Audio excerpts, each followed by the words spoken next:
সিদ্ধ করলাম। এতে আমাদের ভুড়ি এসে গেছে। ভুড়িটা একটু দেখেন কত সুন্দর করে নিচ থেকে আমাদেরকে পরিষ্কার করে দিছে। এখন আমরা শুধু এটা পুরো ময়লা টয়লা সব পরিষ্কার করে দিছে। এখন আমরা এটা ধুইয়া গরম পানি দিয়ে সিদ্ধ দিব, এইটুকুই আমাদের কাজ। এই যে আমরা আমাদের পুরানো পাকের ঘরে এই বুড়িগুলা লাল লাল যে দেখতেছেন এগুলো হচ্ছে হলুদ, অর্ধেক সিদ্ধ হয়ে গেছে।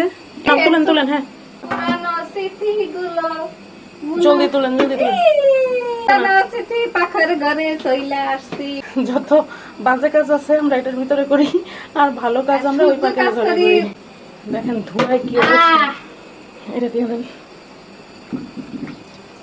আস্তে আস্তে। হ্যাঁ বিসমিল্লাহ শয়তানির রাজিম। আল্লাহ বিসমিল্লাহ। এই দেখেন এই যে বুড়ি সিদ্ধ করা মোটা মোটা শেষ। বুড়িটা আমরা হইছে চিকনটা নেই নাই। গরুর মুড়া বুড়ি খাইতে মজা, চিকন বুড়ি খাইতে মজা না। এই যে দেখেন কত সুন্দর করে সাফ করছি, সিদ্ধ করলাম।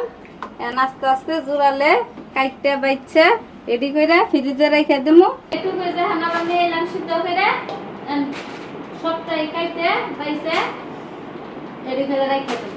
এই পলিথিনে আমরা এতক্ষণ মাংস গুছাইছি, সেটা এখন আবার ভুড়ির কাজে লাগাই দিতেছি। একটু ঘর দুয়ার নোংরা হবে না।